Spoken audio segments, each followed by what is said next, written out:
Blaze Media national correspondent has been in Tampa for the last couple of days reporting on the worst of Hurricane Milton, and he joins us now during Skype.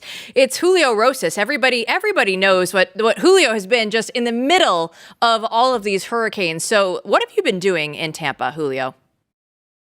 So today I was with the Florida Fish and Wildlife officers. We had a swamp buggy, which is what they use to go across swamps. It's basically a high water vehicle. And we were stationed in Seminole, Florida, which is just south of Clearwater, north of St. Petersburg. And so because Hurricane Milton, thankfully for the Tampa Bay area, didn't actually go into Tampa Bay. It made landfall just south of that. The expected storm surge for Tampa Bay didn't materialize. That's not to say that this wasn't a powerful hurricane. That doesn't say that there was extensive damage, and there was. And this morning we used that swamp buggy to evacuate dozens of residents out of a flooded apartment complex. And altogether, I mean, this was the Pinellas County Sheriff's Office, the Clearwater Police and Fire Department, and FWC.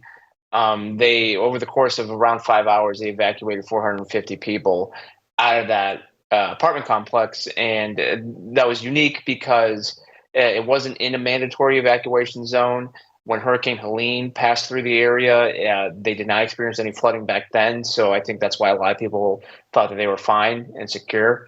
But every storm is different, and clearly the flooding was quite different for that area specifically. And a lot of kids were taken out, a lot of pets as well. And that was one of the few major rescue operations that were needed in Pinellas County.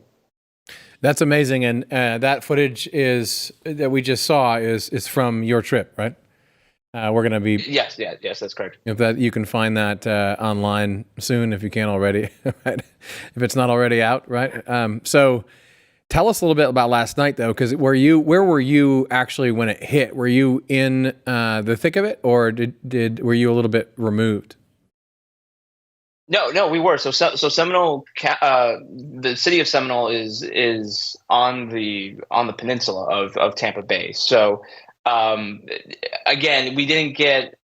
We were hit when Hurricane Milton made landfall, but it wasn't. It was north of the eye wall, and so typically, as these things go, the north of the eye wall is what's going to bring the winds, but the rain. It's the southern portion of the storm which draws the water into land. So because it hit Sarasota County, which is just south of Tampa Bay, a lot of the storm surge came and hit Venice, Sarasota, Keys over there. And so you could, I mean, the wind was very, very strong. I mean, when I was with the FWC officers, we were taking shelter at a local fire station in Seminole, and you just open the door and it was raining sideways. I mean, that's how fast the storm was coming. And interestingly, Milton came a lot earlier than expected. The day before, they were expecting around 2 a.m. And then the morning of landfall, they said, well, actually 12 a.m. And as we're getting closer and closer, the hours kept going down. And it made landfall around 8:39 p.m., which was kind of the height of it. And so we, because this was a staging area for local first responders, we didn't lose power. The light was flickering on and off every now and again, but we did end up losing Wi-Fi. Cell service was non-existent for me personally until around 12:30, 11:30 a.m.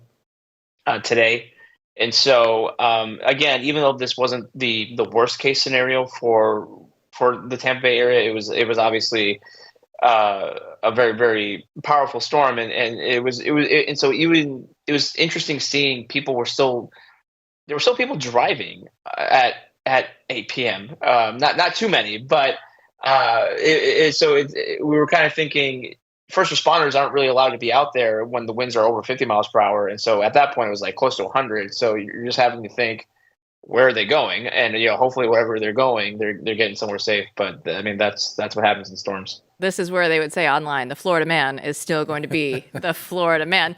But I'm curious, of all the people that you talked to, you said there were 450 people that were evacuated. Those people or anybody else, thankfully, it was not a Category 5 storm like it had been when it was still in the Gulf of Mexico. It was only a Category 3 when it actually made landfall. But what were the people that you were talking with? What were they saying? What was the feeling after it went through? Well, for that apartment complex, they were shocked. And it's like I said, it's because they thought that they were safe given what happened with Helene, and there was nothing major that happened to them. And just the fact that, like I said, they were in an evacuation zone. And so the reason why there weren't really any fatalities that I'm aware of is because the water came in gradually. It wasn't like a flash flood, kind of like what we saw in North Carolina or some of the other places. And so people were able to either leave the buildings, or they were able to go to the second floor to their neighbors up there.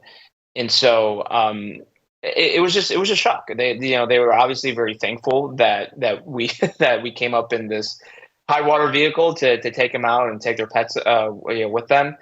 But they were just obviously frustrated because this is because all the cars in the parking lot were flooded. I mean, I think only at the very outer edge of the parking lot by the main road was like that one area that wasn't flooded. So virtually all the cars were flooded.